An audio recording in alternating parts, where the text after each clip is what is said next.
today?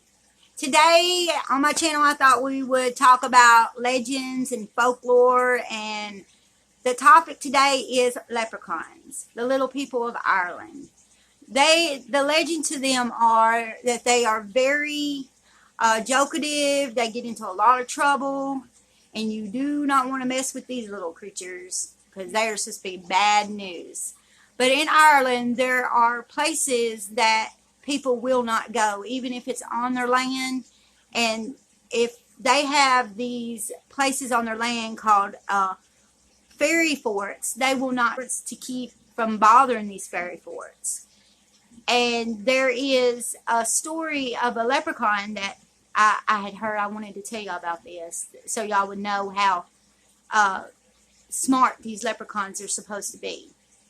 There was this man, and he was walking home one day, and he had ran across a leprechaun. So he grabbed the leprechaun, and he told the leprechaun that he needed to give him his gold because he had caught him. The leprechaun said, "Okay, I'll give you my gold." And he said, "Well, where is it?" He said, "It's underneath this tree." And the man thought, "Man, I got to go home and get a shovel so I can dig up this gold." But he knew if he left the tree, the leprechaun would move the gold. So he tied a ribbon around the tree, and he made the leprechaun promise that he would not remove the ribbon from the tree. So the leprechaun promised, and then he headed home to get some tools so he could dig up the gold. Well, when he got back into the area where the ribbon was around the tree, all the trees had ribbons around it. So he never found the leprechaun's gold.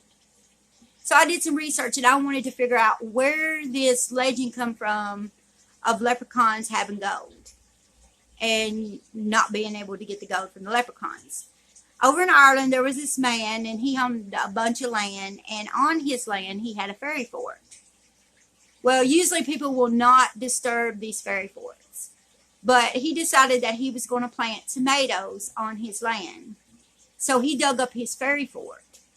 And as he was digging up this fairy fort, he found a gold cup, like a chalice is what it's called, and it was covered in rubies. And so he took it to the people of Ireland at the museum, and come to find out it was over 1,000 years old. So when Ireland was having an uprising and everybody was fighting, 1,000 years ago, they had hid this golden cup in a fairy fort. So now that golden cup is in the museum in Ireland, and it's one of their most treasured possessions. So that's where I think maybe the pot at the end of the rainbow and to do with leprechauns, but I'm not sure. I don't want to push my luck. Because I'm not saying they don't exist. They could exist.